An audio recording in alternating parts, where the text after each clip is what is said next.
Kumusta sa lahat, mahal na mga manonood, maligayang pagdating sa aking channel.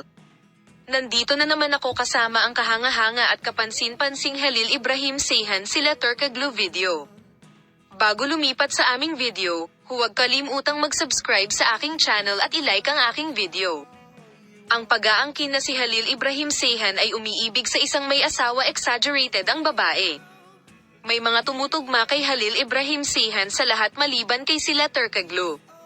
Sa loob ng mahabang panahon, ipinipilit nilang hindi maunawaan na ang kanilang ginagawa at ibinabahagi ay para sa mga layunin ng negosyo, panahon, at ito ay nabighani sa madla. Kabilang sa mga nagpapakalat ng mga chismis na ito ay ang mga tagahanga ni Halil Ibrahim Ceyhan. Hindi maaaring maging magkasintahan sina Dogukan Gangor at sila Turkoglu.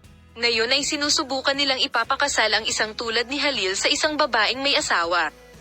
Tingnan ang pahina ng Instagram ni Halil Ibrahim Ceyhan.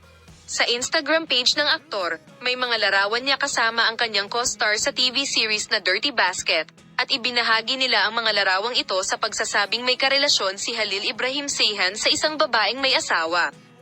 May kahulugan ba ito sa iyo? Kaya paano mo masisira ang isang tapat at marangal na tao tulad ni Halil Ibrahim Ceyhan?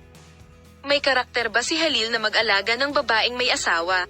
Kung ganito ang iniisip mo, ibig sabihin hindi mo pa kilala si Halil Ibrahim Ceyhan.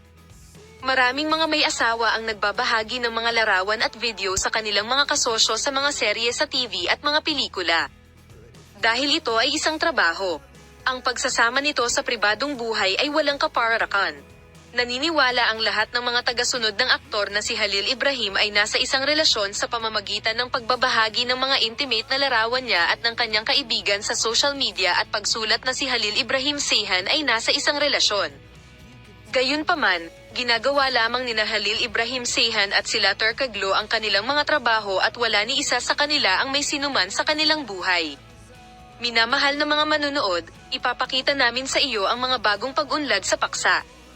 Manatiling nakatutok at makita ka sa mga bagong video. Paalam!